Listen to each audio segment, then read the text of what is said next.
हाय नमस्कार मित्रों, मैं आपका दोस्त संजय कुमार आप सभी का संजय केम ट्यूटोरियल्स में स्वागत करता हूं। आज हम लोग देखने वाले हैं झारखंड एकेडमिक काउंसिल के द्वारा प्रसारित किया गया मॉडल सेट, जो कि आपका सेकेंड टर्म एग्जाम के लिए है। किस क्लास के लिए? क्लास 11th के लिए ये चीजें है। कौन सा सब्जेक्ट? केमिस्ट्री। ठीक है, जिसमें से आपके 35 मार्क्स के क्वेश्चन रहेंगे। फुल मार्क्स आपका 35 मार्क्स का रहेगा। टाइम आपको दिया जाएगा 1.5 घंटे का समय दिया जाएगा। टोटल क्वेश्चन की संख्या जो रहेगी 19 रहेगी। आपको उसमें से कितना बनाना है तो ध्यान देना थोड़ा सा। क्या होगा कि टोटल क्वेश्चन में से 1 से 7 जो क्वेश्चन रहेगा, 7 क्वेश्चन जो है उसमें से आपको मात्र 5 क्वेश्चन बनाना है। सेक्शन ए का 1 मार्क्स का 1 क्वेश्चन, जो कि very short answer type question रहेगा। फिर 8 से लेकर आपका 14 नंबर क्वेश्चन जो रहेगा 7 क्वेश्चन, इसमें से आपको फिर से बनाना है कितना क्वेश्चन? 5 क्वेश्चन, जो कि सेक्शन बी से रहेगा। आपके 3 मार्क्स के क्वेश्चन रहेंगे। उसके बाद आपका 15 से लेकर 19 तक का क्वेश्चन जो रहेगा 5 क्वेश्चन यहां पे रहेगा, जिसमें से आपको बनाना मात्र 3 क्वेश्चन। ये 5 मार्क्स के 3 क्वेश्चन आपके रहेंगे। तो टोटल क्वेश्चन की संख्या जो आपको बनानी है, वो टोटल क्वेश्चन आपको बनाना है 13 क्वेश्चन, वो भी कितने मार्क्स के लिए? 35 मार्क्स के लिए। ठीक है, तो हम लोग देर ना करते हुए सेक्शन ए की ओर बढ़ते हैं। सेक्शन ए में देखते हैं कि क्या क्वेश्चन दिया गया। 1 मार्क्स का very short answer type question दिया हुआ है, इसको हम लोग देखते हैं। ठीक है, तो देखिए सबसे पहला क्वेश्चन है कि write the levies dot structure of CO मतलब कार्बन मोनोऑक्साइड का आपको क्या करना है? लेविज डॉट का स्ट्रक्चर बनाना है। लेविज डॉट का स्ट्रक्चर किसको मद्देनजर हम लोग रखते हुए बनाते हैं? तो ऑक्टेट रूल को मद्देनजर रखते हुए हम लोग बनाते हैं। जैसे कार्बन है, कार्बन एक क्या है? ऑक्सीजन। सीओ के लिए बनाना है तो कार्बन का कितना होता है? एटॉमिक नंबर 6 होता है। इसके पहले कक्ष में 2 गया, दूसरे में कितना गया? 4, मतलब वैलेंस इलेक्ट्रॉन कितना है? 4 है। अगर इसकी बात करें ऑक्सीजन की, ऑक्सीजन का कितना होता है? एटॉमिक नंबर 8, तो पहले में 2, दूसरे में कितना हो गया? 6, तो इसका वैलेंस इलेक्ट्रॉन कितना है? 6 हो जाता है। तो अगर इसको हम लोग चेक करना चाहें तो क्या होता है कि कार्बन है, इधर ऑक्सीजन, ऑक्सीजन के पास इलेक्ट्रॉनों की संख्या कितनी है? 6 इलेक्ट्रॉन है। कितना इलेक्ट्रॉन है? 6 इलेक्ट्रॉन हमने दे दिया। कार्बन के पास इलेक्ट्रॉनों की संख्या कितनी? 4 इलेक्ट्रॉन। अगर हम लोग चेक आउट करें तो यहां पे क्या हो जाएगा कि ऑक्सीजन अगर 2 इलेक्ट्रॉन कार्बन से ले लेता है तो अपना तो ऑक्टेट पूरा कर लेगा, लेकिन अगर वही कार्बन अगर 2 इलेक्ट्रॉन ऑक्सीजन से लेता है तो इसका ऑक्टेट नहीं पूरा होता है। इसका ऑक्टेट अगर कहें तो बिल्कुल पूरा नहीं हो पा रहा है। कितना हो रहा है? 4 और 2 6 इलेक्ट्रॉन हो रहा है। बच कितना जा रहा है? 2 और जरूरत पड़ रहा है। तो इसलिए क्या करेंगे हम लोग? ऑक्टेट रूल को फॉलो करते हुए लेविज डॉट को अगर ड्रॉ करेंगे तो ये क्या करेगा? ऑक्सीजन 2 इलेक्ट्रॉन और अगर दे देगा तो इसका ऑक्टेट पूरा हो जाएगा। ऑक्सीजन अगर 2 इलेक्ट्रॉन और दे देता है कार्बन को तो इसका क्या हो जाएगा? इसका ऑक्टेट पूरा हो जाएगा। जो हम लोग कहते हैं ना कि किसी स्पेशल बॉन्ड बनाने के लिए दे देता है तो उसको हम लोग कोऑर्डिनेट के नाम से जानते हैं। उसी प्रकार से यहां ऑक्टेट पूरा करने के लिए 2 इलेक्ट्रॉन और दे देगा। तो पहले 2 तो दिया था, 2 लेन देन किया था 4 इलेक्ट्रॉन, फिर 2 दे दिया। कितना हो गया? 6, 6 में और 2 कार्बन के पास ऑलरेडी 6, 2 कितना हो गया? 8। इसी प्रकार से इसका भी क्या हो गया? 8। तो ये स्ट्रक्चर आप ड्रॉ कर सकते हैं। तो देखिए 3 और 3 6 इलेक्ट्रॉन हो गया। 6 इलेक्ट्रॉन बराबर कैसा बॉन्ड? तो ट्रिपल बॉन्ड हो जाता है। कैसा बॉन्ड हो जाएगा? Triple bond. और इसके पास कितना इलेक्ट्रॉन बच गया? 2 इलेक्ट्रॉन। तो इस प्रकार से अगर आप ड्रॉ कर देते तो आपका क्या हो जाएगा? 1 नंबर कोई काटने वाला नहीं होगा। पूरा पूरी क्या होगा? श्योर आंसर आपको मिलेगा। इस चैनल पे आपको सभी सब्जेक्ट के मॉडल सेट का सॉल्यूशन मिलेगा, वो भी एकदम बिल्कुल सटीक आंसर में, बिल्कुल आसान भाषा में, कोई भी गलतियां ना होते हुए एकदम परफेक्ट आंसर आपको मिलेगा। ठीक है, तो इसलिए इस चैनल को आपको सब्सक्राइब कर देना है। इसके अलावा मॉडल सेट के बाद भी आपको क्या मिलेगा? डेली लाइव क्लासेस दिया जाता है 8 बजे, जो कि आपके पूरे एग्जाम की तैयारी 11 12 सारे टेस्ट की तैयारी आपको इसी चैनल पे करवाया जाएगा। इसलिए आपको चैनल को सब्सक्राइब कर देना है, बेल आइकन को जरूर दबा देना है। ठीक है, नेक्स्ट वन क्वेश्चन की ओर चलते हैं। नेक्स्ट वन क्वेश्चन नंबर 2 है। क्या कहता है? The value of enthalpy change. Enthalpy change का वैल्यू क्या होगा? एक्सोथर्मिक रिएक्शन के लिए। एक्सोथर्मिक रिएक्शन के लिए अगर इंथैल्पी चेंज का वैल्यू कहें तो वो ऑलवेज क्या होता है? नेगेटिव होता है। इंथैल्पी चेंज का वैल्यू क्या होता है? हमेशा एक्सोथर्मिक के लिए नेगेटिव होगा। लेकिन अगर इंडोथर्मिक में बोला जाए, इंडोथर्मिक में, तो तब आपको क्या रिमेंबर करना है? पॉजिटिव याद रखना है। इंडोथर्मिक में पॉजिटिव और एक्सोथर्मिक में क्या होता है? नेगेटिव आपका हो जाता है। तो नेक्स्ट क्वेश्चन की ओर चलते हैं। Question number 3। क्वेश्चन नंबर 3 में देखिए आपको क्या पूछा जा रहा है कि the general electronic configuration of group 13 element. Group 13 element का जनरल इलेक्ट्रॉनिक कॉन्फ़िगरेशन क्या होगा?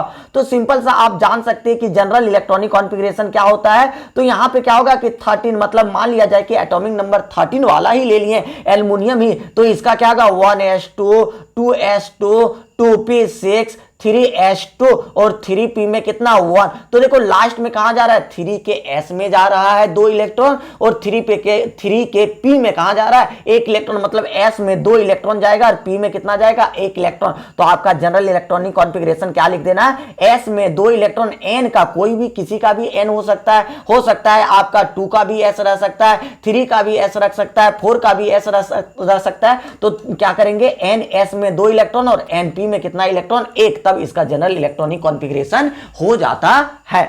नेक्स्ट वन चेक करेंगे, क्या कर रहा है, calculate the pH of 0.1 MHCl, 0.1 molarity दिया हुआ है। इसका क्या कर रहा है कि pH वैल्यू आपको निकालना है। तो pH बराबर फॉर्मूला होता है minus log of H plus, जितना भी कंसंट्रेशन दिया हुआ है उस कंसंट्रेशन को यहां पे पुट कर देना। Minus log of H plus का क्या होता है, pH के बराबर होता है फॉर्मूला। तो minus log of H plus का कंसंट्रेशन कितना दे दिया, 0.1 दे दिया। तो 0.1 को लिखोगे, अगर पॉइंट ड्रॉप आउट करेंगे तो नीचे क्या हो जाएगा 10, 10 को अगर लिखेंगे ऊपर में तो 10 टू द पावर कितना हो जाएगा -1। तो हम लोग जानते हैं क्या कि जो भी लॉग में अगर पावर में आ रहा है तो पावर क्या होता है, मल्टीप्लाई हो जाता है। -1 क्या होगा, इधर मल्टीप्लाई हो जाएगा, -1 और माइनस ऑलरेडी था, दोनों मल्टीप्लाई होकर माइनस माइनस क्या हो जाएगा, प्लस हो जाएगा। और log 10 का वैल्यू कितना के बराबर होता है, तो log 10 का वैल्यू 1 के बराबर होता है। log 10 बराबर क्या हो जाता है, 1 के बराबर हो जाता है। इसका वैल्यू कितना होता है 1, तो 1 में 1 गुना हो गया, कितना हो जाएगा 1 के बराबर। तो इसका वैल्यू हम लोग कितना लिख सकते हैं, इसका वैल्यू pH वैल्यू कितना आ गया 1, आपका आंसर हो गया। ठीक है, नेक्स्ट वन क्वेश्चन की ओर। नेक्स्ट वन क्वेश्चन कह रहा है, 5वां नंबर चेक करते हैं। 4 के बाद आपका 5th नंबर हो गया, define oxidation in terms of electronic transition. अगर इलेक्ट्रॉन्स के ट्रांजिशन के केस में देखेंगे तो उसका डेफिनेशन क्या होगा ऑक्सीडेशन का। तो ऑक्सीडेशन का डेफिनेशन क्या होगा, तो सिंपल सा हम लोग क्या जानते हैं कि वैसा प्रोसेस जिसमें इलेक्ट्रॉन क्या होता है, लूज किया जाता है। इलेक्ट्रॉन क्या किया जाता है, डोनेट किया जाता है किसी सब्सटेंस के द्वारा, किसको, किसी अदर सब्सटेंस को। कि वैसा प्रोसेस जिसमें इलेक्ट्रॉन किसी को डोनेट किया जाता है, किसी में लूज किया जाता है, अपना दे दिया जाता है।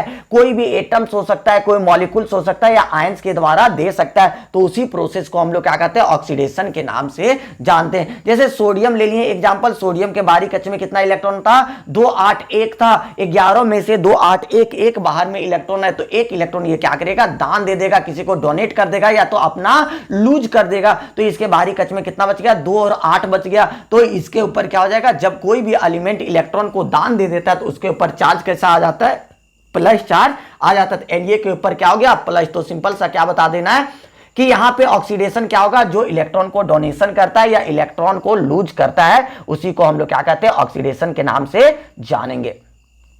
नेक्स्ट वन 6 नंबर क्वेश्चन की ओर चर्चा करेंगे। क्वेश्चन नंबर 6 में क्या कर रहा है, IUPAC नेम लिखने के लिए कह रहा है। तो सिंपल सा देखिए कितना कार्बन है, चेकआउट आप कर लीजिए आराम से। कितना कार्बन, 1 कार्बन, 2 कार्बन, ये क्या हो गया 3 कार्बन, 4 कार्बन, और ये क्या हो गया 5 कार्बन। एक लटकने वाला है, तो लटक एक इधर से, इसलिए हम लोग नेमिंग किए इधर से, एक इसलिए दिए क्योंकि डबल बॉन्ड इधर से नजदीक है, उधर से देख लेंगे। और ये वाला जो लटका हुआ दोनों तरफ से नजदीकी हो रहा है, तो इसलिए हम लोग किसको प्रीफरेंस देंगे, डबल बॉन्ड। तो कितने नंबर पे ये लटका हुआ है, 3 नंबर पे। क्या लिखेंगे, 3 पे क्या लिख दिए, मिथाइल लिख दें, 3 मिथाइल। उसके बाद टोटल कार्बन की संख्या 5, 5 को हम लोग क्या लिखेंगे, पेन। और डबल बॉन्ड कहां पे, 1 नंबर पे, क्या लिखेंगे 1। इसके बाद क्या लिख देंगे, ENE। डबल बॉन्ड का नाम क्या होता है, ENE। तो क्या हो गया इसका नाम, 3 मिथाइल पेंट 1 इन, 3 मिथाइल पेंट 1 इन इसका नाम हो गया। ठीक है, नेक्स्ट वन क्वेश्चन की ओर चलेंगे। नेक्स्ट वन क्वेश्चन क्या है कि write the structure of 6 isomers of but 2 ene. But 2 ene मतलब टोटल कार्बन कितना दिया है, 4। टोटल कार्बन हम लोग के पास कितना है, 4। 4 में भी डबल बॉन्ड कितने नंबर पे, 2 नंबर पे आपका डबल बॉन्ड है। उसको अब 6 में लिखना है, किस फॉर्म में लिखना है, 6 के फॉर्म में। तो देखो इसका आंसर कैसे होगा, तो देखिए 6 ब्यूट, पहले आप 4 कार्बन को लिखने का प्रयास कीजिएगा, 1 2 3 4।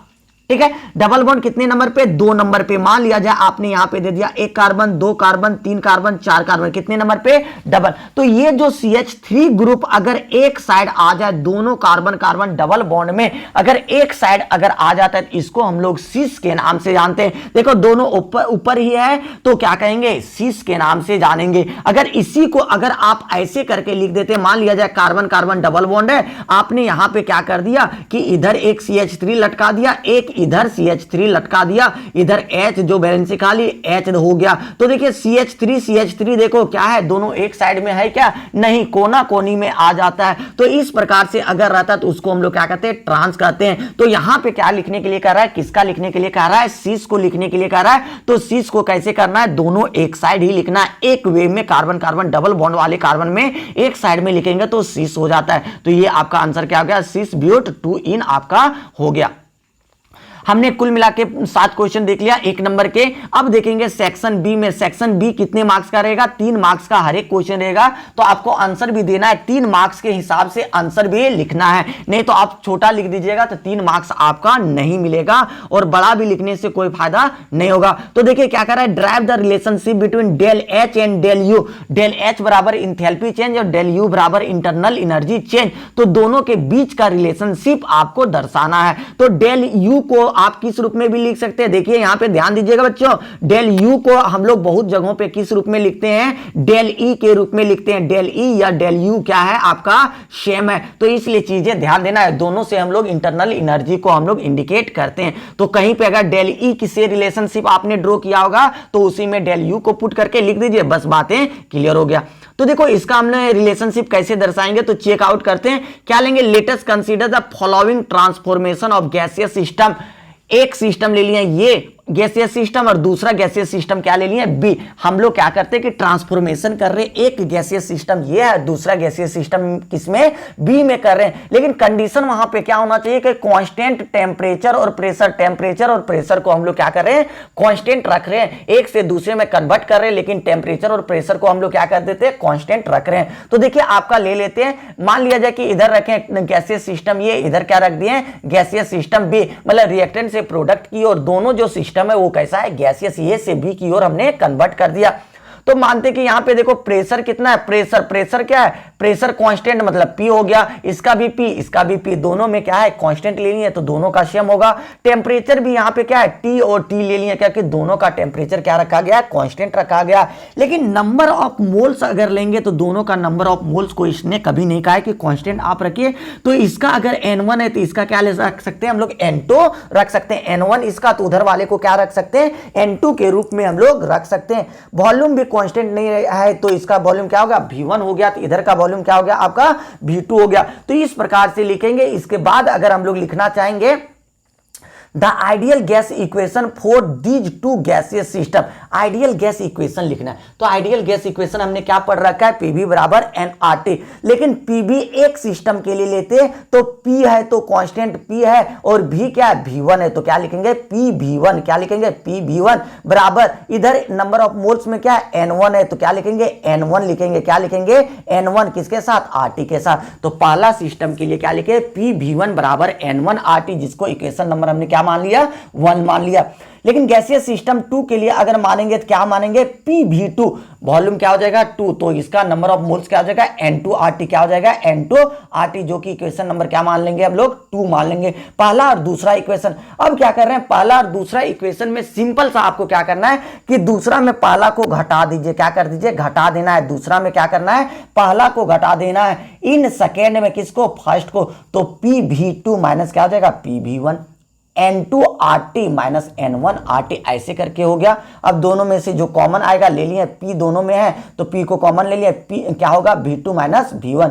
यहाँ पे कॉमन क्या हो गया, RT को कॉमन ले लिए, दोनों कांस्टेंट था, N2 माइनस क्या हो गया, N1 हो गया। अब लिख सकते हैं कि चेंज इन V2 से V1 जो माइनस हो रहा है, मतलब क्या हो रहा है, चेंज इन क्या हो रहा है, वॉल्यूम है हम लोग के पास, क्या हो रहा है, चेंज इन वॉल्यूम। तो हम लोग चेंज इन वॉल्यूम को किसके द्वारा लिखते हैं, डेल के द्वारा। तो क्या हो गया, डेल्टा V हो गया या डेल V हो गया। तो P था, P डेल V हो गया। डेल किसके द्वारा लिखे कि चेंज इन, क्योंकि इसका वॉल्यूम जो हो रहा है चेंज हो रहा है कि V2 से कहां पे आ रहा है, V1, तो क्या हो गया, P डेल V। और इधर क्या लिख दिया, RT, तो RT फिक्स है, लेकिन यहां पे इसका नंबर ऑफ मोल्स किसमें चेंज हो रहा है, N2 से किसमें जा रहा है, N1। तो किसके लिए, कौन से ट्रांसफॉर्मेशन के लिए हम लोग ले रहे हैं, तो हम लोग किसका ट्रांसफॉर्मेशन ले रहे हैं, गैसियस मॉलिक्यूल्स के लिए। तो number of moles del N हो गया, किसके लिए, गैसियस के लिए। N बराबर क्या हो गया, नंबर ऑफ मोल्स किसमें चेंज हो रहा है, तो डेल लिख दिए, तो डेल NG हो गया। इस प्रकार से लिख सकते हैं।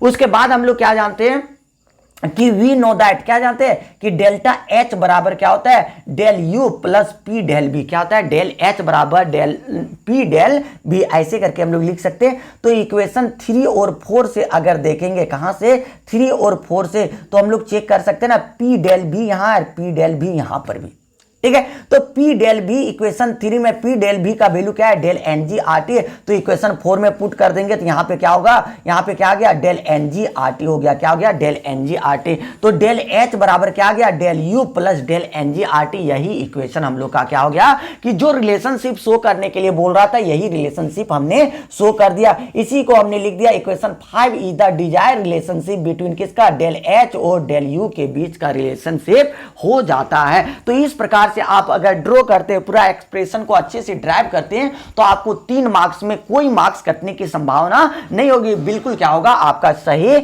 उत्तर होगा। डेल एनजी बराबर क्या होता है, change in number of moles, किसका, गैसियस स्पीसीज के लिए change in number of moles था। तो इस प्रकार से आपको एक्सप्रेशन को ड्राइव करने का जरूरत पड़ेगा बाबू, इसलिए ईमानदारी पूर्वक से ड्राइव कीजिएगा, फिर आपकी चीजें क्या होगी, सही होगी, ठीक है।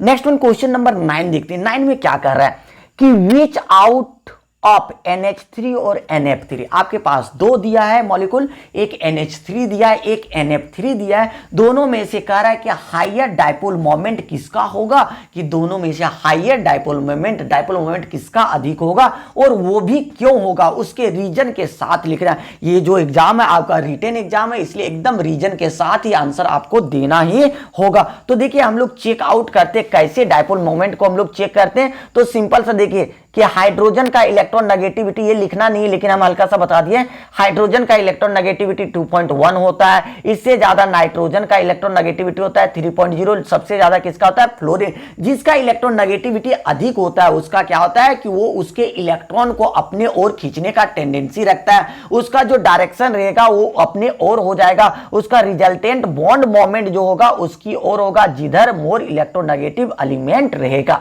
ठीक है। तो नाइट्रोजन है 3 बॉन्ड के साथ है, NF3 या NH3 3 बॉन्ड के साथ है, तो बाहरी कक्ष में टोटल 5 इलेक्ट्रॉन होते हैं, तो 3 बॉन्ड में भाग ले रहा है, तो 2 इलेक्ट्रॉन क्या हो जाएगा, लॉन पेयर के रूप में हो जाएगा। तो देखिए यहां पे अगर NH3 की बात कर रहे हैं तो देखो H लिख दिए, इसका जो है पिरामिडल स्ट्रक्चर के रूप में। तो देखिए यहां पे हाइड्रोजन और नाइट्रोजन में अगर बात करें तो यहां पे देखिए नाइट्रोजन और हाइड्रोजन में किसका इलेक्ट्रॉन नेगेटिविटी अधिक हो रहा है, तो इलेक्ट्रॉन नेगेटिविटी आपका नाइट्रोजन का अधिक है, मतलब इसका बॉन्ड इलेक्ट्रॉन वाला जो बॉन्ड मोमेंट है वो कौन खींचेगा, जो मोर इलेक्ट्रोनेगेटिव होता है वो। तो ये कौन खींच रहा है, हाइड्रोजन का भी किसकी ओर चले जा रहा है, नाइट्रोजन की ओर चला जा रहा है, क्योंकि नाइट्रोजन मोर इलेक्ट्रोनेगेटिव देन किससे है, हाइड्रोजन से। तो तीनों से देखिए, तीनों से क्या कर लिया, खींच ले रहा है अपने और, नाइट्रोजन खींच रहा है, और आपका लोन पेयर भी इधर की ओर है। तो तीनों और इधर लोन पेयर और बॉन्ड पेयर दोनों को अगर देखेंगे तो दोनों का डायरेक्शन किधर है, सेम डायरेक्शन की ओर है। तो जब सेम डायरेक्शन में इसका रिजल्टेंट मोमेंट जो होता है अगर सेम डायरेक्शन में अगर हो जाता है तो उसको हम लोग क्या कहते हैं, इसका डायपोल मोमेंट अधिक हो जाएगा। इसका डायपोल मोमेंट क्या होता है, एक होता है क्योंकि इसका जो डायरेक्शन जो है रिजल्टेंट बॉन्ड मोमेंट का और किसका, लोन पेयर मोमेंट का सेम डायरेक्शन में, इसे इसका क्या कह सकते हैं, डायपोल मोमेंट अधिक होगा, जो कि इसका कैलकुलेटेड वैल्यू कितना है, 1.46 डिबाई है, डिबाई इसका यूनिट होता है। But in case of NF3 अगर देखें तो NF3 में देखिए यहां पे क्या है, फ्लोरीन फ्लोरीन फ्लोरीन, तीन तरफ से, एक तरफ से लोन पेयर तो अपना तरफ से इसका रिजल्टेंट बॉन्ड मोमेंट जो है उसको खींच रहा है, बॉन्ड मोमेंट को अपने ओर खींच रहा है, लोन पेयर मोमेंट वो है। और बॉन्ड पेयर मोमेंट में देखो नाइट्रोजन और फ्लोरीन में अब भी हमने पहले बताया कि कौन मोर इलेक्ट्रोनेगेटिव होता है, फ्लोरीन होता है। तो फ्लोरीन क्या कर रहा है, इसका नाइट्रोजन से इलेक्ट्रॉन किधर खींच रहा है, फ्लोरीन की ओर, नाइट्रोजन से किधर खींच रहा है, फ्लोरीन की ओर, नाइट्रोजन से किधर खींच रहा है, फ्लोरीन की ओर। जो आपका रेड एरो से दिखाया वो क्या कर रहा है कि इलेक्ट्रॉन को खींच रहा है, उसका बॉन्ड मोमेंट जो है वो अपनी ओर खींच दे रहा है। जो भी इसका डायपोल मोमेंट नाइट्रोजन का होना चाहिए वो और खींच के क्या कर रहा है, कम कर दे रहा है, क्योंकि मोर इलेक्ट्रोनेगेटिव एलिमेंट आपका फ्लोरीन है। तो इस प्रकार से क्या होगा कि देखो दोनों का, इधर का रिजल्टेंट का एरो देखो ऊपर की ओर लोन पेयर की ओर भाग रहा है, और इधर वाला क्या भाग रहा है, तीनों नीचे नीचे की ओर। तो डायरेक्शन अगर देखेंगे, नेट डायपोल मोमेंट का डायरेक्शन अगर देखेंगे तो अपोजिट हो रहा है, एक उधर खींच रहा है एक इधर खींच रहा है, इसलिए इसका डायपोल मोमेंट क्या हो जाता है, कम हो जाता है। इसका डायपोल मोमेंट क्या हो जाता है, NF3 का डायपोल मोमेंट कम हो जाता है। रीजन अगर लिखना है तो यहां पे क्या लिखेंगे, NH3 has higher dipole moment than किससे, NF3 से। NF3 से डायपोल मोमेंट किसका अधिक होगा, NH3 का होगा। लेकिन वाई पूछा जा रहा है, क्यों होगा, तो क्यों होगा उसके पीछे रीजन क्या है कि इन NH3 molecule the resultant bond moment and the lone pair moment acts in the same direction. अब भी हमने दिखाया था कि रिजल्टेंट बॉन्ड मोमेंट और लोन पेयर मोमेंट NH3 में तीनों क्या था, एक डायरेक्शन में था, सेम डायरेक्शन में था। This is why NH3 molecule has net dipole moment greater, जिसके कारण NH3 का जो नेट डायपोल मोमेंट, दोनों का मिला के जो डायपोल मोमेंट होगा, फाइनल डायपोल मोमेंट जो होगा वो क्या हो जाएगा, ग्रेटर हो जाता है। But in case of on the other hand क्या कर सकते हैं, NF3 में क्या होता है, रिजल्टेंट बॉन्ड पेयर मोमेंट और lone pair moment x in the opposite direction. दोनों क्या होता है कि अलग अलग डायरेक्शन में, ऊपर की ओर लोन पेयर खींच रहा है तो फ्लोरीन क्या कर रहा है, नीचे की ओर खींच रहा है। तो therefore NF3 molecule have a small net dipole moment, जिसके कारण उसका डायपोल मोमेंट क्या हो जाएगा, स्मॉल हो जाएगा। अगर मजा आ रहा है तो आपको क्या करना है कि चैनल को सब्सक्राइब करना है, ताकि और भी आपको नेक्स्ट तुरंत वीडियो मिले। कल और भी मॉडल सेट 2 का, फिजिक्स का, बायोलॉजी का, सारे का मॉडल सेट आपको जल्दी जल्दी मिल जाएगा। इसलिए आपको क्या करना है, चैनल को सब्सक्राइब जरूर कर लेना है। नेक्स्ट क्वेश्चन की ओर चलते हैं। नेक्स्ट क्वेश्चन कर रहा है क्वेश्चन नंबर 10 में कर रहा है कि define the acid and base according to Arrhenius concept. Arrhenius concept के अनुसार एसिड और बेस को आपको क्या करना है, डिफाइन करना है। तो आर्हेनियस क्या कहता था, सिंपल सा कहता था एसिड आर्हेनियस के अनुसार एसिड वही होता था कि वैसा सब्सटेंस जिसको पानी में अगर डिजोल्व करें, एक्वस सॉल्यूशन में जैसे डालें तो वो H+ आयन के रूप में प्रोड्यूस करेगा। H+ आयन क्या करेगा, उत्पन्न करेगा, उसी को हम लोग क्या कहते हैं, एसिड कहते हैं। तो सिंपल सा याद रखना है कि कोई ऐसा सब्सटेंस जिसको हम लोग क्या करें, जो हमको क्या करें, H+ आयन देगा, कब, जब उसको हम लोग डिजोल्व कर रहे हैं वाटर में या कोई भी एक्वस सॉल्यूशन में, तो वो क्या करेगा, H+ आयन देता, तो उसको हम लोग क्या कहेंगे, आर्हेनियस के अनुसार एसिड के नाम से जानेंगे। तो जैसे हम लोग HCl को डाल देते हैं पानी में, तो ये क्या टूटेगा, H+ में, और किस में टूटेगा, Cl। तो हमको क्या मेन देखना है, H+। तो अगर H+ दे दिया मतलब आर्हेनियस का क्या है, एसिड है। अगर H+ नहीं दिया तो एसिड उसका नहीं है। ठीक है, H2SO4 ले लिए, H2SO4 भी टूटेगा वाटर में, जैसे डिजोल्व होगा तो ये क्या करेगा, H+ आयन देगा, और क्या देगा, HSO4 के ऊपर क्या होगा, माइनस आयन। तो हमको मेन टारगेट जो H+ आयन दे रहा है, तो इसका मतलब ये क्या हो जा रहा है, आपका आर्हेनियस का क्या हो गया, कि आपका एसिड हो गया। लेकिन बेस के केस में हम लोग क्या करेंगे कि अगर हम लोग डिजोल्व करते हैं कोई भी सब्सटेंस को, और अगर वो OH- आयन दे रहा है, अगर पानी में डिजोल्व करते हैं, एक्वस सॉल्यूशन में डिजोल्व करते हैं कोई भी पदार्थ को, तो अगर OH- आयन वो अगर देगा तो उसको हम लोग क्या कहेंगे, आर्हेनियस के अनुसार बेस के नाम से जानेंगे, क्षार के नाम से जानेंगे। सिंपल सा, any substance which gives OH- ion when dissolved in water is called, या बेस के नाम से जाना जाएगा। जैसे NaOH को वाटर में डिजोल्व किया, क्या टूट जाता है, Na+ में टूट जाता है, और OH- में, तो OH- दे दिया ना, क्या हो गया, आपका बेस हो गया। KOH को ले लिया, वाटर में डिजोल्व कर दिया, K+ टूट गया, OH- में टूट गया। तो जैसे OH- में टूट जाएगा, आपको समझ लेना है कि आर्हेनियस का ये क्या है, बेस है। अगर इतना आप लिख देते तो आपका 3 नंबर पक्का हो जा रहा है। ठीक है, नेक्स्ट वन देखो, एक्सप्लेन करने के लिए दिया है, एकदम अंदर अंदर वाला क्वेश्चन थोड़ा थोड़ा दे दिया है। क्या कह रहा है, PbX2 is more acidic then PbX4। अगर PbX2 आपके पास है, PbX2 अगर, तो यहां Pb का निकालना है, तो हेलोजन कितना है, एक और एक 2, तो एक हेलोजन का -1, तो 2 हेलोजन का कितना होगा, -2, x - 2 ऐसे हो गया, x - 2 ऐसे हो गया। तो देयरफॉर x बराबर आपका क्या हो जाएगा, +2। तो इसका ऑक्सीडेशन स्टेट कितना हो जाएगा, +2 इसका हो गया। लेकिन PbX4 4 है तो कितना हो जाएगा, +4। तो आपको पता है, एक हमने थ्योरी बताया था जब हम लोग पढ़ा रहे थे, तो उसमें हम लोग जानते क्या होता है कि जो सबसे नीचे वाला होता है, सबसे नीचे वाला लेंथेनॉइड वाला एलिमेंट होते हैं, वो क्या होता है, उसमें जो हायर ऑक्सीडेशन स्टेट वाला जो होता है वो लेस स्टेबल होता है किससे, लोअर ऑक्सीडेशन स्टेट वाले से। तो लोअर ऑक्सीडेशन स्टेट किसका है, पीबी के ऊपर 2+ वाला लोअर ऑक्सीडेशन स्टेट है, और पीबी 4 वाला क्या होता है कि आपका हायर ऑक्सीडेशन स्टेट है। तो हमने क्या याद रखा है कि higher oxidation state is less stable than lower oxidation state, मतलब लोअर ऑक्सीडेशन स्टेट जो होगा हाईली स्टेबल होगा। इसके पीछे हमने रीजन क्या देखा था, इनर्ट पेयर इफेक्ट के कारण। तो एक वर्ड आप लिख दीजिएगा कि PbX4 क्या है, PbX4 हैव क्या होता है, +2 ऑक्सीडेशन स्टेट है। कितना है, +2 ऑक्सीडेशन स्टेट, व्हाइल PbX4 है +4 oxidation state due to inert pair effect. Inert pair effect के कारण क्या होता है कि ऑक्सीडेशन स्टेट किसका, +2 oxidation state is more stable. जो लोवेस्ट ऑक्सीडेशन स्टेट होता है, इनर्ट पेयर इफेक्ट के कारण क्या होता है, लोवेस्ट ऑक्सीडेशन स्टेट ज्यादा स्टेबल होता है किसके तुलना में, हायर के तुलना में। इसीलिए हम लोग क्या कह सकते हैं, PbX4 जो होगा मोर एसिडिक हो जाएगा किसके, PbX4 से। PbX2 मोर स्टेबल हो जाएगा किससे, PbX4 से। PbX2 मोर एसिडिक हो जाएगा किसके तुलना में, PbX4 की तुलना में। डायरेक्टली आपको क्या बता देना, इनर्ट पेयर इफेक्ट। ठीक है, नेक्स्ट वन क्वेश्चन क्या कह रहा है, बी में कार्बन सोच कैटेनेशन प्रॉपर्टी, मतलब कार्बन में सहसंयोजन की क्षमता होती है, एक दूसरे से जुड़ने का टेंडेंसी होता है। कार्बन कितना कितना जुड़ता है आपको पता है, इधर भी कार्बन जुड़ गया, ऐसे करके जहां मन वहां कार्बन 4-4 बॉन्ड बना के एकदम जुड़े जा रहा है, बहुत सारा कंपाउंड बना देता है। तो ये क्या कहता है कि ये कार्बन शो करता है कैटेनेशन प्रॉपर्टी, लेकिन जो शीशा है उसी ग्रुप का, लेकिन वो नहीं शो कर पाता है। तो इसके पीछे रीजन क्या है, तो सिंपल सा बताना है, कार्बन जो होता है ना बाबू, कार्बन का साइज जो होता है सबसे छोटा होता है उस ग्रुप में। तो कार्बन का साइज अगर छोटा है तो कार्बन एक दूसरे के साथ जो बॉन्डिंग बना रहा है, मेटल बॉन्डिंग जो बना रहा है, कार्बन बॉन्डिंग जो बना रहा है, वो क्या होगा कि जब छोटे छोटे मॉलिक्यूल्स होंगे आपस में तो न्यूक्लियस एक दूसरे के नजदीक होगा, और न्यूक्लियस के बीच में जो बॉन्डिंग होगा वो क्या होगा, स्ट्रॉन्ग बॉन्डिंग। हम लोग जानते हैं ना, छोटा बॉन्ड क्या होता है, स्ट्रॉन्ग होता है, बड़ा बॉन्ड क्या होता है, वीक होता है, आसानी से टूट जाता है। तो इसलिए क्या करते हैं कि छोटा बॉन्ड वाला जो कार्बन है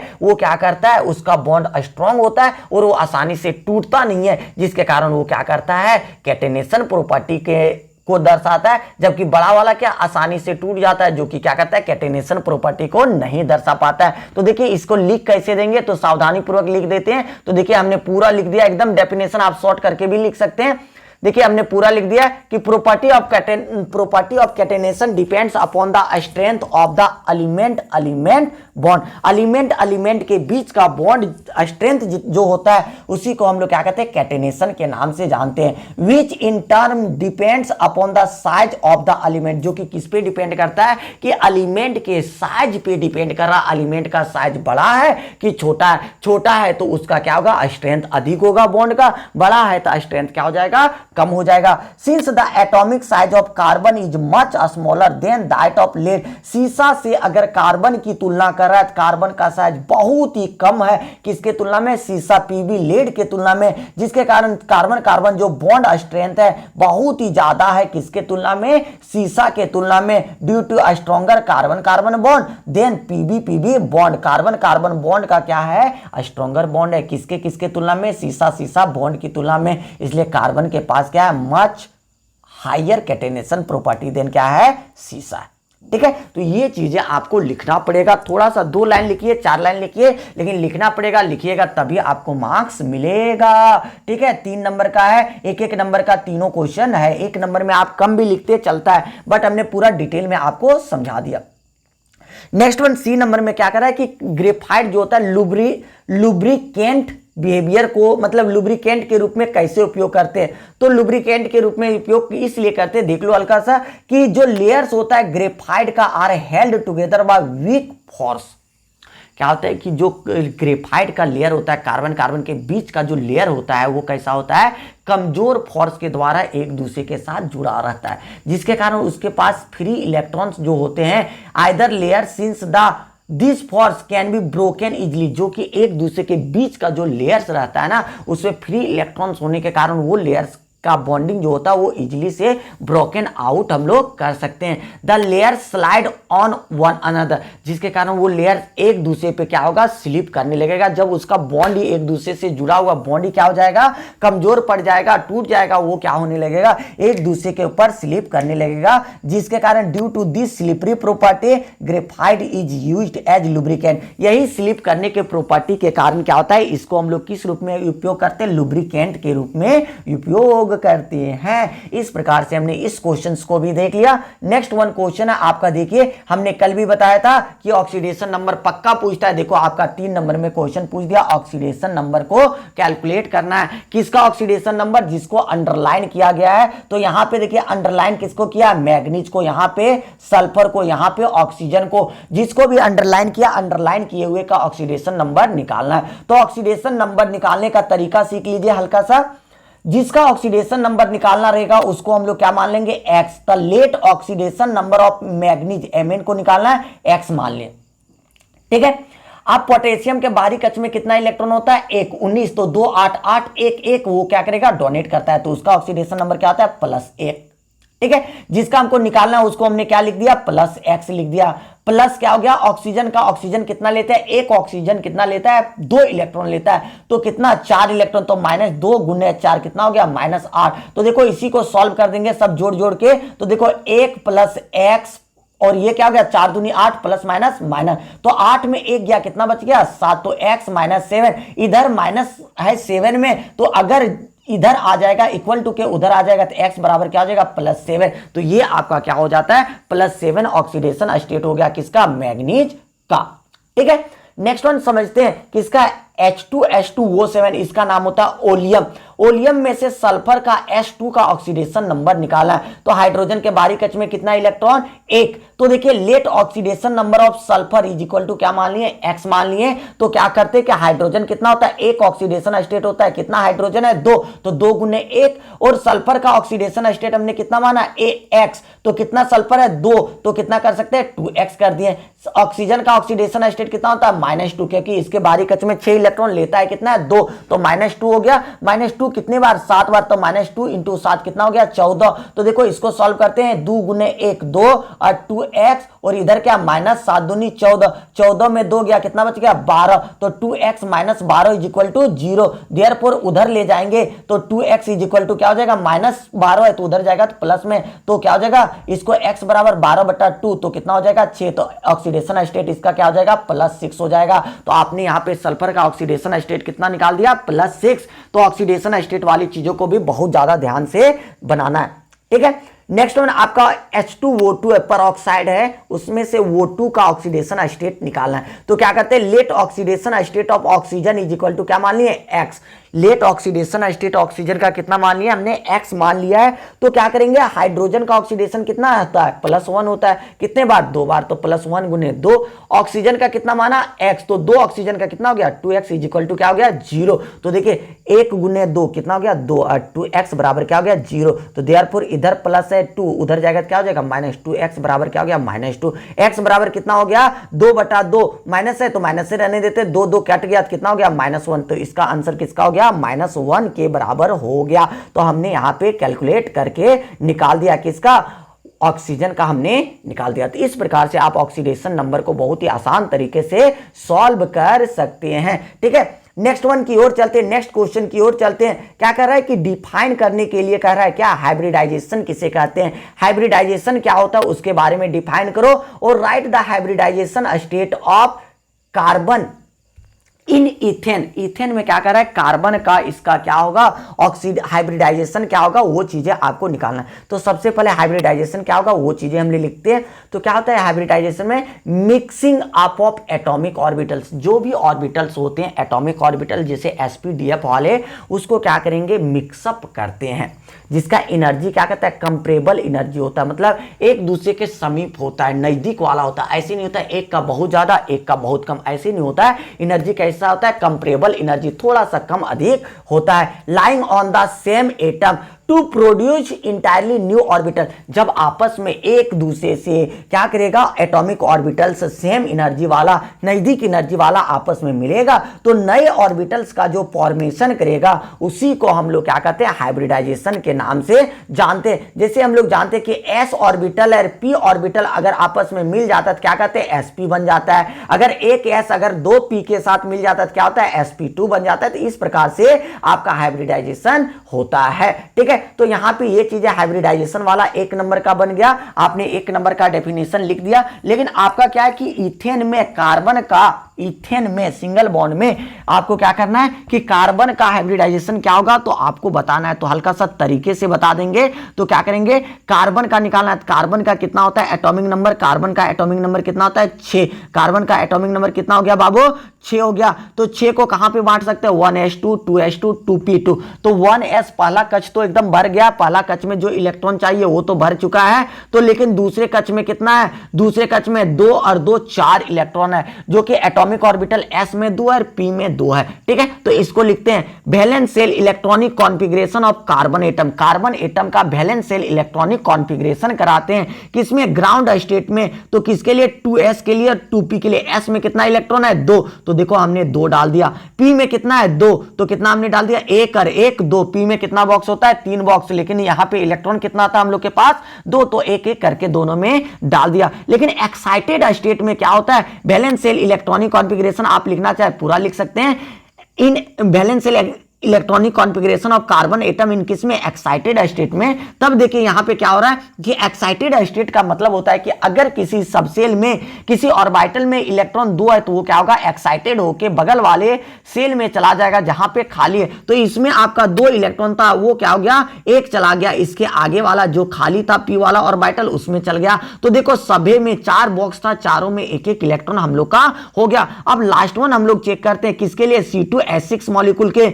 कार्बन का तो हमने ले लिया, लेकिन अब हाइड्रोजन का लेंगे। तो हाइड्रोजन के भी बाहरी कक्ष में कितना इलेक्ट्रॉन होता है, 1 1। कार्बन का बाहरी कक्ष में कितना था 4, तो देखो हमने चारों का दे दिया, 1 दे दिए, 2 दे दिए थे, 3 और 4। तो लाल वाला जो दर्शा रहे हैं कार्बन का 1 2 3 4 हो गया। लेकिन हाइड्रोजन के बाहरी कक्ष में कितना इलेक्ट्रॉन होता है 1 1, तो 1 1 दे रहे। देखो डॉट के द्वारा ब्लैक वाला 1 1 1 1 करके चारों दे दिए। तो कहां तक भराया, तो एक s में भराया। किस में भराया, एक आपके s में गया है, एक s में गया, 2 का s में गया और एक किस में गया, और किस कहां पे इलेक्ट्रॉन गया, 3 कहां में गया, p में गया। कहां पे गया, p में। तो एक s और 3 p को हम लोग क्या कहेंगे, sp3 हाइब्रिडाइजेशन। तो इसका हाइब्रिडाइजेशन क्या हो जाएगा, sp3 हो जाएगा। तो इस प्रकार से आप दर्शा सकते हैं। नहीं तो इसका डायरेक्टली स्ट्रक्चर भी दर्शा सकते हैं। कार्बन के सिंगल बॉन्ड कितना है, चारों तरफ से एक एक सिंगल बॉन्ड है। तो एक एक सिंगल बॉन्ड, जितना सिंगल बॉन्ड वो क्या करता है आपका सिग्मा बॉन्ड, तो जितना सिग्मा बॉन्ड उतना उसका हाइब्रिडाइजेशन कर देते हैं। 4 बराबर क्या कर देंगे, sp3 हाइब्रिडाइजेशन, जिसका शेप का नाम क्या हो जाएगा, टेट्राहेड्रल हो जाएगा। तो इस प्रकार से आप ड्रॉ करने का प्रयास कर सकते हैं। ठीक है, नेक्स्ट वन क्या कहता है कि what are the necessary condition of a compound to be aromatic. कोई भी कंपाउंड अगर कहें तो वो एरोमेटिक होगा कब, किस अनुसार कहेंगे कि वो एरोमेटिक है या नहीं। तो हम लोग जानते कोई भी कंपाउंड अगर एरोमेटिक है तो वो किसके अनुसार, तो हकल्स रूल के अनुसार वो क्या कहता है, एरोमेटिक होता है। तो उसके लिए कुछ नेसेसरी कंडीशंस होते हैं। तो जो कि क्या होते हैं, क्या क्या नेसेसरी कंडीशन होंगे, 3 से 4 नेसेसरी कंडीशन है, आप लिख सकते हैं 3 से 4। तो देखिए सबसे पहला कंडीशन क्या होता है कि जो भी कंपाउंड होगा, कंपाउंड शुड भी कैसा होना चाहिए, साइक्लिक होना चाहिए, रिंग के जैसा होना चाहिए। ऐसे नहीं कि ओपन चेन वाला होना चाहिए, कैसा होना चाहिए आपको, साइक्लिक टाइप में होगा, तभी वो एरोमेटिक होगा। पहला कंडीशन नंबर ये बताया। दूसरा कंडीशन कि the compound should be planar, मतलब वो जो कंपाउंड होगा उसको हम लोग क्या कर सकते हैं, प्लेनर में लिख सकते हैं, आसानी से आप कॉपी में ड्रॉ कर सकते हैं, 3D के फॉर्म में नहीं होना चाहिए। तो कंपाउंड कैसा होना चाहिए, प्लेनर होना चाहिए। पहला क्या था, साइक्लिक, दूसरा क्या था, प्लेनर। तीसरा आपका क्या कहता है, एकदम ईमानदारी पूर्वक सीखना है। तीसरा क्या कहता है कि the compound should having 4n+2, कितना इलेक्ट्रॉन होना चाहिए, 4n+2 पाई इलेक्ट्रॉन्स होना चाहिए। कितना इलेक्ट्रॉन होना चाहिए, 4n, n के जगह पे 0 1 2 3 4 हम लोग पुट कर सकते हैं। तो 4n+2 पाई इलेक्ट्रॉन्स होना चाहिए। वो भी कैसा, कंप्लीटली डिलोकलाइज। देखो यहीं पे अगर आप लिख सकते हैं 4 पॉइंट अगर लिखना चाहें तो क्या लिख सकते हैं कि कंप्लीटली पाई बॉन्ड जो होना चाहिए वो कैसा होना चाहिए, डीलोकलाइज। तो एक ही पॉइंट में हमने लिख दिया क्या, 4n+2 जो पाई इलेक्ट्रॉन होगा वो कैसा होगा, डीलोकलाइज। डीलोकलाइज का मतलब क्या होता है कि पाई बॉन्ड का क्या होगा कि मूविंग ऑन होगा, एक से दूसरे जगहों पे जाएगा, वो घूमेगा। तो देखिए n बराबर हमने क्या ले लिया, 0 1 2 ले लिया। जैसे हम लोग एक एग्जांपल में चेक करें, मान लिया जाए कि बेंजीन ले लिए, बेंजीन में कितना बॉन्ड होता है, 3 जगहों पे डबल बॉन्ड होता है। तो आपका पाई इलेक्ट्रॉन कितना हो गया, 3। एक बॉन्ड बराबर कितना इलेक्ट्रॉन, 2 इलेक्ट्रॉन। तो 3 पाई बराबर कितना हो गया, 3 पाई बराबर कितना इलेक्ट्रॉन, 6 पाई इलेक्ट्रॉन हो गया। तो इस रूल के अनुसार हम लोग चेक करके देखते हैं क्या बेंजीन आपका एरोमेटिक कंपाउंड है। सबसे पहले कहता था साइक्लिक होना चाहिए, एकदम दिख रहा है साइक्लिक है। दूसरा बात कहता है प्लेन पे लिखा होना चाहिए, देखो प्लेन पे लिखा हुआ है। तीसरा कहता था कि 4n+2 पाई इलेक्ट्रॉन होना चाहिए। तो देखिए 4n+2 n के जगह पे अगर 0 पुट करेंगे तब आएगा, या 1 पुट करेंगे तब आएगा, या 2। तो हम लोग कितना पुट करते हैं, n बराबर 1 पुट करते हैं। तो 4 × 1 + 2, तो 4 × 1 = 4 और 2 कितना हो गया, 6 पाई इलेक्ट्रॉन। तो अब भी हमने प्रूव करके दिखाया था कि बेंजीन के पास कितना पाई इलेक्ट्रॉन होता है, 6 पाई। देखो हमने इस रूल के अनुसार भी क्या कर लिया, 6 पाई इलेक्ट्रॉन हो गया। और उसके अलावा लास्ट वन जो रूल है, लास्ट वन क्या कहता है, डीलोकलाइज। डीलोकलाइज का मतलब आपका क्या हो रहा है कि ये जो इलेक्ट्रॉन मान लिया जाए यहां पे आ जाएगा डबल बॉन्ड, ये यहां पे आ जाएगा, ये यहां पे आ जाएगा। तो आपका कैसा बन जाएगा, देखिए ये क्या हो गया, यहां पे डबल बॉन्ड हो गया, यहां पे। तो इसी को डबल बॉन्ड को मूव कर जाने से क्या ये बेंजीन के अलावा दूसरा कुछ हो गया क्या, नहीं, बेंजीन का बेंजीन ही है। इसीलिए इसको हम लोग क्या कहते हैं, इसी के लिए इसको हम लोग कह देते हैं, सभी बातों को फॉलो करता है, इसलिए इसको हम लोग क्या कह देते हैं, एरोमेटिक कंपाउंड के नाम से जानते थे। इतना अगर आप लिखिएगा तब आपका 3 नंबर देगा, अदरवाइज आपको नहीं देगा। जो बच्चे अभी तक चैनल को सब्सक्राइब नहीं किए एकदम सब्सक्राइब कर दीजिए, ताकि और भी क्या करें, नेक्स्ट वीडियो के लिए हम लोग लाते रहें। ठीक है, आपको जरूर कमेंट करना है कि सर नेक्स्ट मॉडल सेट का सॉल्यूशन दीजिए। जितना जल्दी कमेंट कीजिएगा उतना जल्दी आपको सॉल्यूशन मिलेगा। सेक्शन बी को हमने पूरी देख लिया, अब सेक्शन सी की बारी है। सेक्शन सी में 5 क्वेश्चन कुल मिला के 15 नंबर का, लेकिन आपको बनाना है कितना, 5 में से मात्र 3 बनाना है। तो सेक्शन सी को देखते, चेकआउट करते हैं क्या होता है। क्या कहता है कि how would you convert the following compounds into benzene. आपको क्या करना है, बेंजीन में कन्वर्ट करना है। क्या ले जाना है, कहां पे ले जाना है, बेंजीन में उठा के ले जाना है। कहां से, इथाइन से, मतलब कार्बन कार्बन 2 कार्बन में ट्रिपल बॉन्ड वाले से कहां ले जाना है, बेंजीन में। हेक्सेन से कहां ले जाना है, बेंजीन में। फिनॉल से कहां ले जाना है, बेंजीन में। बहुत ही 0 डिग्री का रिएक्शन दिया। अब भी आप देखिएगा चुटकी में बनेगा, और आप लोग पढ़ चुके ये चीजों को एकदम आसानी से बनाइएगा। तो बेंजीन हम लोग बनाने का एक तरीका हमने सीखा था, क्या था, इथाइन को जो है कार्बन कार्बन ट्रिपल बॉन्ड वाले को क्या कहते हैं, फेरस ट्यूब में डालते। कितना टेम्परेचर, 873 केल्विन के साथ। फेरस ट्यूब में लोहा, वो भी फेरस कैसा होता है, रेड हॉट होता है, एकदम लाल लाल, एकदम खूब ज्यादा गर्म।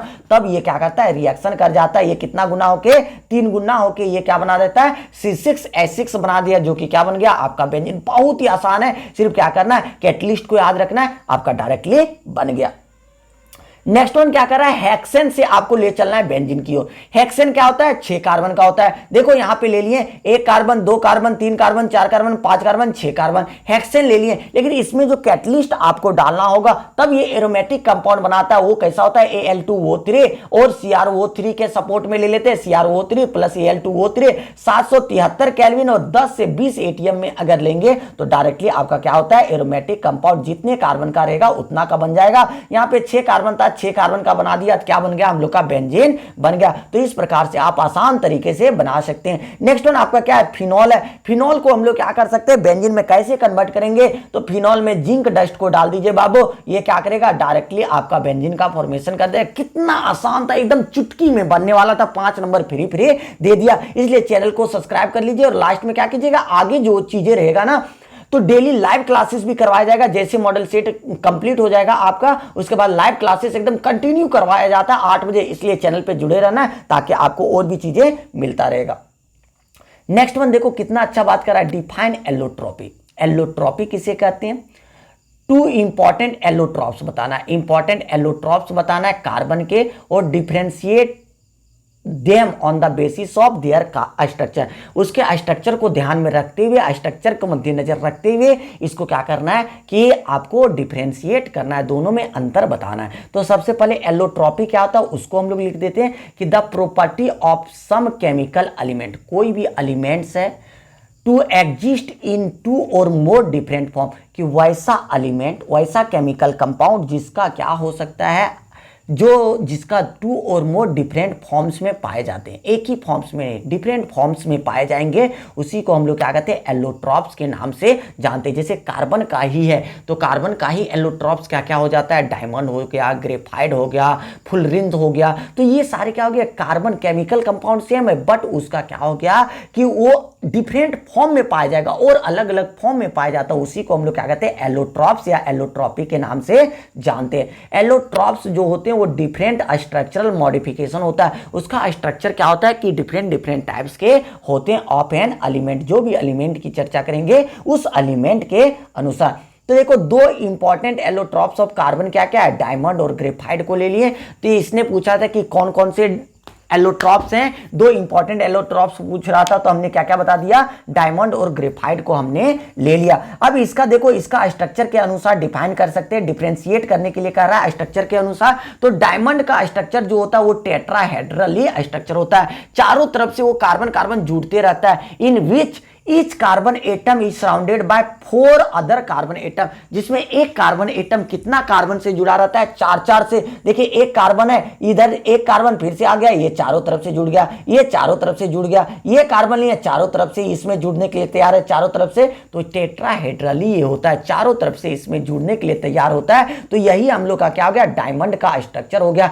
अगर ऐसे भी देखें जनरल में, देखो चारों तरफ से जुड़ रहा है, कोई भी कार्बन ले लो चारों तरफ से जुड़ रहा है, तो ये क्या होता है, इसका टेट्राहेड्रली स्ट्रक्चर होता है। बट इन केस ऑफ अगर ग्रेफाइट की बात करें तो ग्रेफाइट का जो स्ट्रक्चर होता है वो सीट लाइक स्ट्रक्चर होता है। कैसा होता है, कारपेट लाइक स्ट्रक्चर होता है, एकदम सीट के जैसा, जिसमें कार्बन एटम एक दूसरे के साथ जुड़ के क्या करता है, हेक्सागोनल रिंग बना देता है। कितने कार्बन का, 6 कार्बन का। देखो एक carbon, 2 carbon, 3 carbon, 4 carbon, 5 carbon, 6 carbon, 6 carbon से फिर और जुड़ रहा है, फिर और जुड़ रहा है। तो इस प्रकार से इसका स्ट्रक्चर में क्या होता है, डिफरेंस होता है। तो इतना अगर आप लिख दीजिएगा तो आपका क्या होगा, नंबर की प्राप्ति हो जाएगा।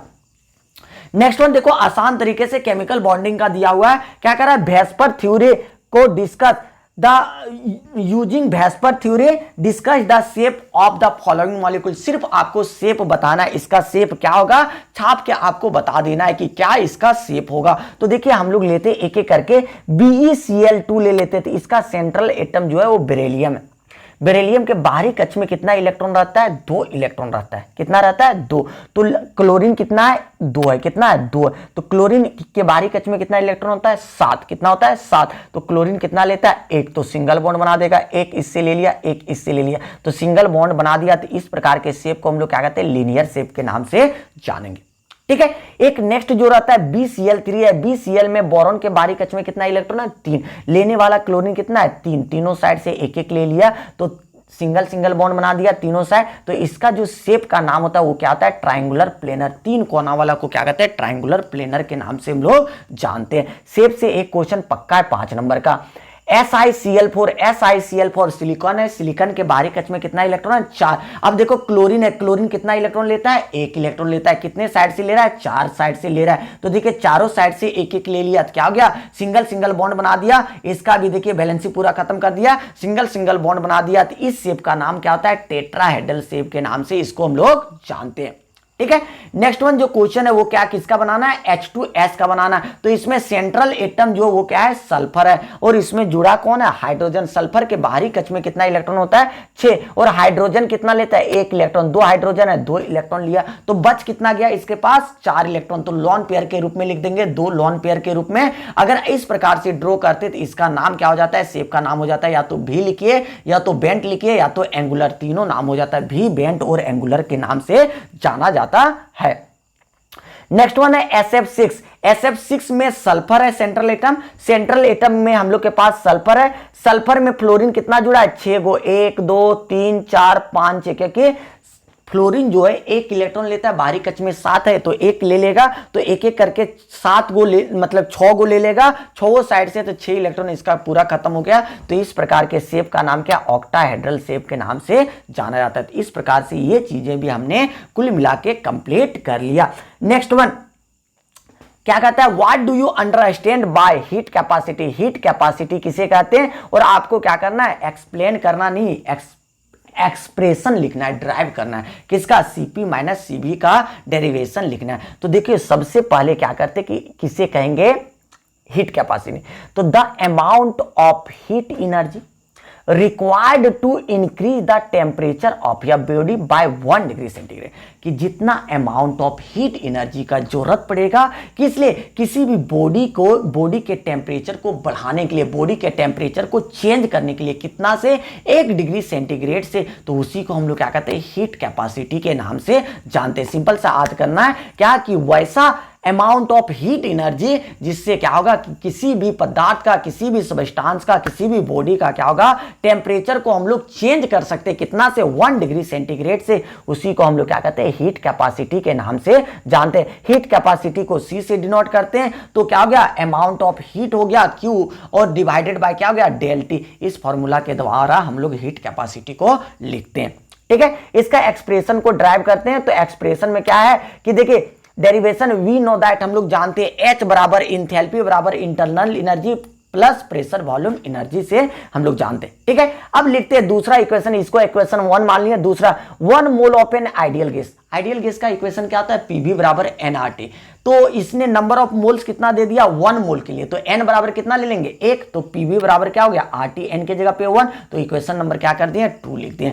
फ्रॉम इक्वेशन 1 एंड 2, किसके द्वारा, इक्वेशन 1 एंड 2 में देखिए 1 में क्या है, पीवी है, यहां पर भी क्या है, पीवी, तो पीवी के जगह पे हम लोग 1 में क्या कर देंगे, आरटी रख देंगे, तो एच बराबर क्या हो गया, ई प्लस आरटी, क्या हो गया, इक्वेशन 1 2 में एच बराबर ई प्लस आरटी। इसको क्या करेंगे, equation 3 can be written in differential form as follow, इसको डिफरेंशियल फॉर्म में लिखते हैं। डिफरेंशियल फॉर्म का मतलब डिफरेंशिएट कर देंगे, तो एच का डिफरेंशियल फॉर्म में डेल एच हो गया, ई का डिफरेंशियल फॉर्म में डेल ई हो गया, और आरटी का डिफरेंशियल फॉर्म, दोनों का डिफरेंशियल कर दिए, डेल आरटी हो गया। तो इसका फॉर्मूला हम लोग जानते हैं, डेल एच ये सही है, डेल ई सही है, और इसमें एक को कॉमन लेते हैं, आर को कॉमन ले लिए तो डिफरेंशियल किसका होगा, डेल टी का होगा, टी का होगा। अगर टी को कॉमन लिए तो डिफरेंशिएशन किसका होगा, आर का होगा। तो दोनों में से देखिए किसका, आर आपका क्या होता है, गैस कांस्टेंट है, किस क्या है, गैस कांस्टेंट, जिसका कांस्टेंट वैल्यू होता है 8.314। तो जो कांस्टेंट का अगर डिफरेंशिएशन करना चाहते तो उसका कितना वैल्यू के बराबर होता है,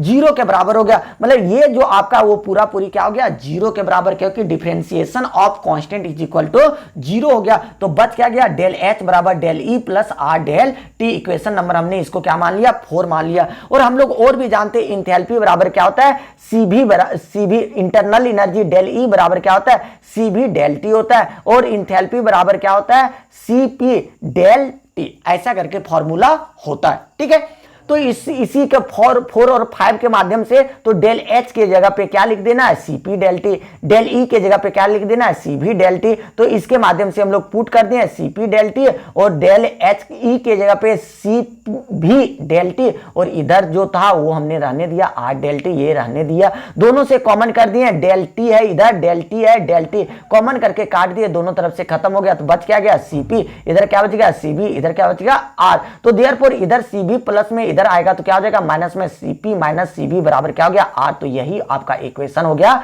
डिजायर रिलेशनशिप का आपका इक्वेशन हो गया। तो ये चीजों को आप लिख सकते हैं और 5 नंबर पूरा पूरी प्राप्त कर सकते हैं। ठीक है, तो चीजें एकदम आराम से समझना है और चीजों को याद रखना है, क्योंकि आपको यही सारी चीजें पूछने की संभावना बन रही है।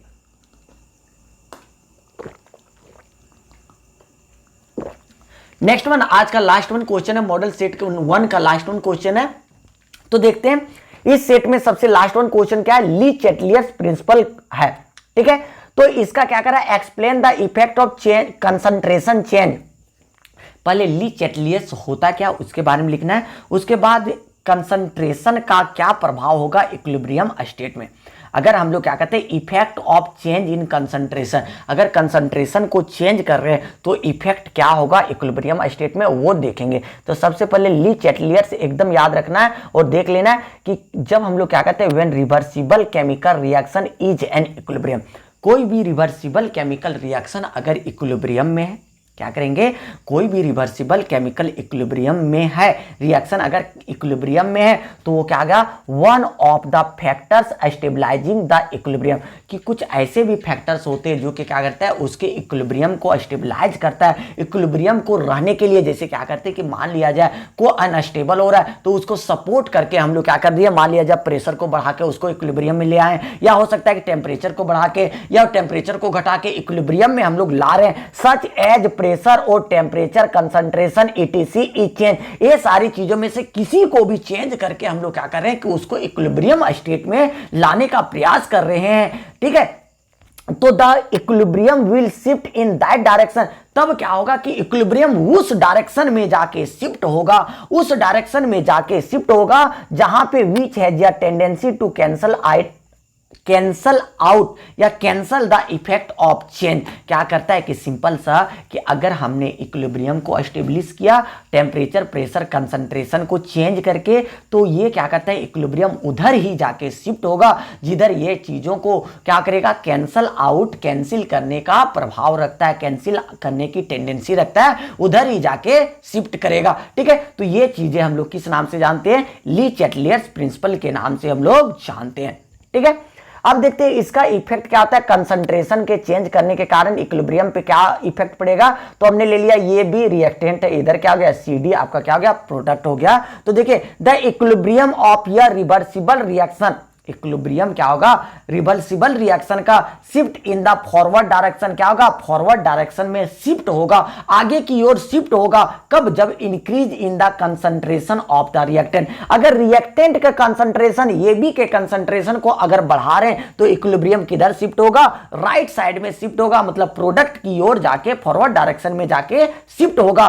और अगर हम लोग क्या कर रहे हैं, और अगर मान लिया जाए कि इसके कंसंट्रेशन को बढ़ा नहीं रहे, रिएक्टेंट के कंसंट्रेशन को बढ़ा नहीं रहे, तो क्या करेंगे कि आप प्रोडक्ट के ही कंसंट्रेशन को घटा दो ना, प्रोडक्ट के ही कंसंट्रेशन को घटा दो और रिएक्टेंट के बराबर ला दो, तब आपका क्या होगा, तब पर भी आपका इक्विलिब्रियम शिफ्ट किधर होगा, फॉरवर्ड डायरेक्शन में शिफ्ट होगा। मतलब एक को एक साइड को बढ़ाओ या दूसरे साइड को घटा दो, इक्विलिब्रियम शिफ्ट होगा, फॉरवर्ड डायरेक्शन में होगा। Therefore the reactant are taken in the excess, जिसके कारण रिएक्टेंट को अगर एक्सेस में ले रहे हैं, रिएक्टेंट को ही खूब ज्यादा ले लेंगे, तो द प्रोडक्ट आर रिमूवल, तो क्या होगा, प्रोडक्ट को एकदम रिमूव करने जा रहे हैं, मतलब रिएक्टेंट को इतना ले लिए तो प्रोडक्ट बने जा रहा है, प्रोडक्ट को बार बार खींचते जा रहे हैं, क्योंकि प्रोडक्ट ज्यादा ना हो जाए और ज्यादा से ज्यादा यील्डिंग होते रहेगा, वहां से मैक्सिमम यील्ड हम लोग कर सकते हैं, मैक्सिमम बना सकते हैं, जो भी प्रोडक्ट बनाना है वो। Reaction from the reaction medium the order to get maximum yield, तो उसका जो प्राप्ति होगा, जो प्रोडक्ट बना रहा है वो क्या होगा, मैक्सिमम यील्ड होगा। तो the product from the reversible reaction, तो किस रिएक्शन के कारण, रिवर्सिबल रिएक्शन के कारण। तो ये चीजें आपका क्या होगा, ली चैटलियर्स प्रिंसिपल के अनुसार। ठीक है, तो आपको क्या करना है कि कमेंट जरूर करना है, ताकि कमेंट करने के बाद आपका क्या होगा कि हम तुरंत आपका मॉडल सेट अपलोड करने का प्रयास करेंगे। इसलिए आपको क्या करना है, कमेंट कीजिए, लाइक शेयर सब्सक्राइब कीजिए एकदम खूब ज्यादा, क्योंकि आपके साथ एकदम जब तक एग्जाम नहीं होगा तब तक हम जुड़े रहेंगे। तब तक के लिए ओके बाय, फिर से मिलते हैं, बाय, गुड नाइट।